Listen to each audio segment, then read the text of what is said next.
Welcome back. हमारे साथ रहने का शुक्रिया। वीएटी के बारे में डिस्कशन जारी है। महमूद साहब, आपसे शुरू करते हैं। 15% जो टैक्स लग रहा है वीएटी लगेगा। एक छोटा रिटेलर है जो कि हैदराबाद का रिटेलर है, उसकी आमदनी कम है, उस पर 15% लग रहा है। एक वही 15% लग रहा है एक बड़े रिटेलर पे जो कि कराची का रिटेलर है जिसकी आमदनी ज्यादा है। नुकसान मेरे ख्याल में हैदराबाद वाले रिटेलर का नहीं है, सब पे जब 15% लग रहा है तो छोटे वालों का तो ज्यादा नुकसान आ रहा है। नहीं, नुकसान की तो बात यह है कि वो तो हमें तो कलेक्टिंग अथॉरिटी बनाया जा रहा है जी। हम उस टैक्स के खिलाफ नहीं है, ठीक है, हुकूमत ने कोई टैक्स लगाए बिल्कुल लगाए, लेकिन हमें उसका कलेक्टर बनाया जा रहा है और सारे कवानीन हमसे हमारे ऊपर तो वो छोटा कैसे करेगा जो हैदराबाद का रिटेलर है, उसके लिए मजीद परेशान कुन बात नहीं? बिल्कुल परेशान कुन बात है। बात यह है कि आपके यहाँ लिटरेसी रेट वो नहीं है कि आप वो करें, और फिर आप कह रहे हैं कि इंटरनेशनल लेवल का वो अकाउंट मेंटेन करे, तो जब वो मेंटेन नहीं होगा तो सरकारी एहलकार आगे उसको धमकाएगा और उससे रिश्वत वसूल करेगा। महमूद साहब, बात ये हो रही है, सीबीआर के एफबीआर के चेयरमैन ने भी ये बात की कि इलेक्ट्रॉनिक रजिस्टर्स दिए जाएंगे और उन इलेक्ट्रॉनिक रजिस्टर्स के जरिए सेल रिकॉर्ड होगी और जिसको फिर बाद में कभी ऑडिट के हवाले से या किसी और हवाले से देखा जा सकेगा।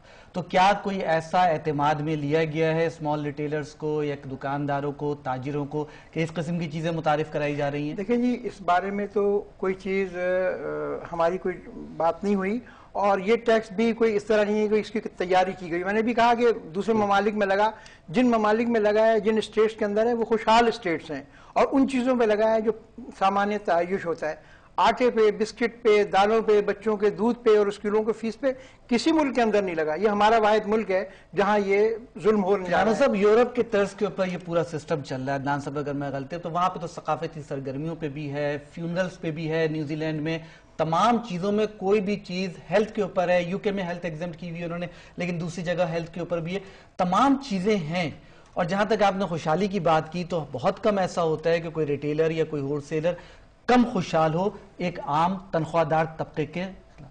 तासुर यह आता है एक तनख्वाहदार तबके में कि जबकि हम अगर 15,000 रुपए भी कमाते हैं तो हमें उसके बेसिस के ऊपर टैक्स देना पड़ता है, जबकि एक रिटेलर या पान वाला 50,000 रुपए भी महीने का कमाए तो उसको कुछ भी अदा नहीं करना पड़ता, बिजली भी कुंडे की लेता है। तो ये जो रिपल्सिव एक्शन है, ये जो एक फोर्स आती है हमारे ताजिरों के अंदर, ये किस बात की है?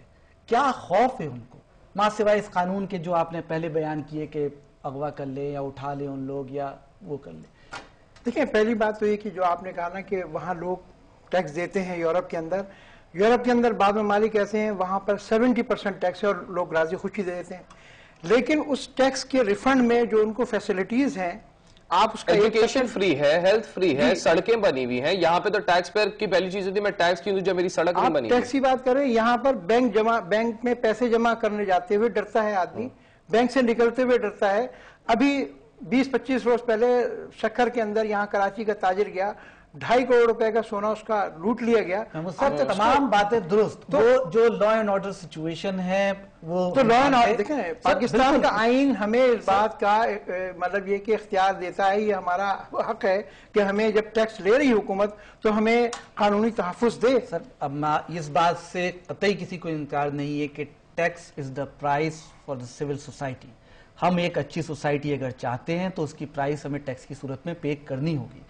बात सिर्फ मुख्तसर सी ये है कि एक जो चीज़ है, कल सैलरीड क्लास भी मना कर दे, मैन्युफैक्चरर भी मना कर दे कि जनाब मैं तो टैक्स नहीं देता, चूंकि मुझे जो है ये एक बड़ा फिर एक ना खत्म होने वाला सिलसिला स्टार्ट हो जाएगा, सिविल डिसओबीडियंस वाली कहानी। ये बात बिल्कुल सही है, लेकिन मैं सिर्फ ये पूछना चाह रहा हूं कि अगर वो क्या वजह है, क्या वो फोर्स है, क्यों रिपल्सिव हो जाता है, क्यों वो इतना? मैंने आपसे किया ना कि ये टैक्स हम पर नहीं लग रहा है जी।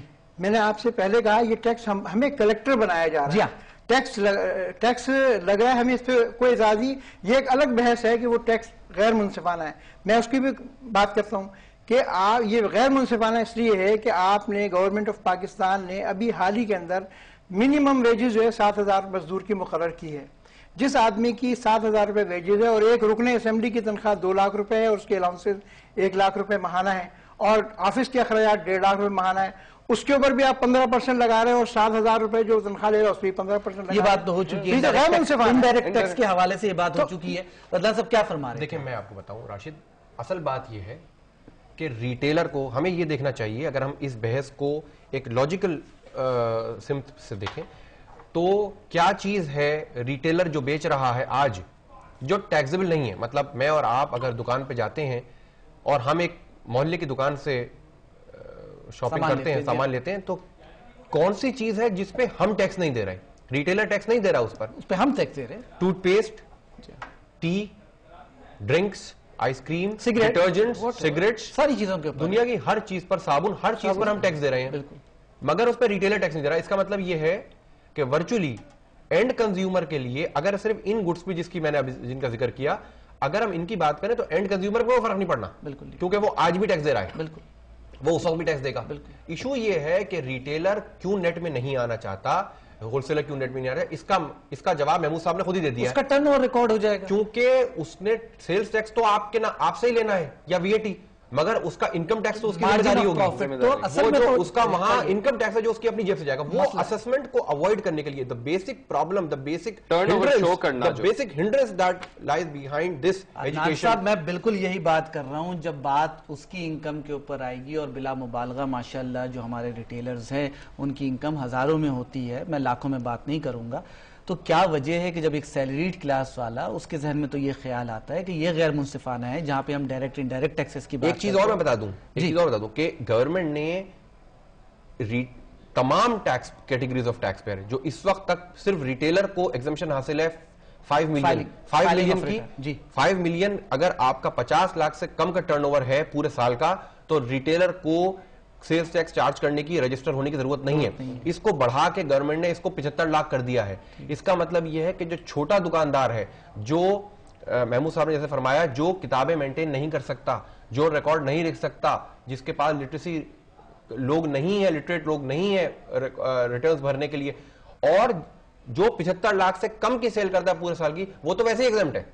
गो के जो सामान वो बेच रहा है उसके बाद ऑलरेडी टैक्स लगा, कंज्यूमर पे तो कोई फर्क पड़ता नहीं है, तो 75 लाख वाला तो वैसे ही बाहर है। यानी कि उसकी अपनी इनकम असेस होना। इसका मतलब ये कि सर कि 75 लाख रुपए से ऊपर अगर सेल करने वाला रिटेलर है, जिसकी जो प्रोडक्ट्स बेच रहा है उस पे ऑलरेडी सेल्स टैक्स दे रहा है, मगर उस पे वो इनकम टैक्स नहीं दे रहा, अपनी इनकम नहीं दे रहा, तो ये तो मेरे ख्याल में बहुत गैर मुनसिफाना है। ठीक है, हम इस बारे में काफी जबरदस्त सा मौजूद छिड़ चुका है। हम अभी एक मुख्तसर सा ब्रेक लेते हैं, ब्रेक के बाद अपने माहिरीन से मैं और राशिद आलम साहब दोनों इसी बात पे बात करेंगे। हमारे साथ रहिए।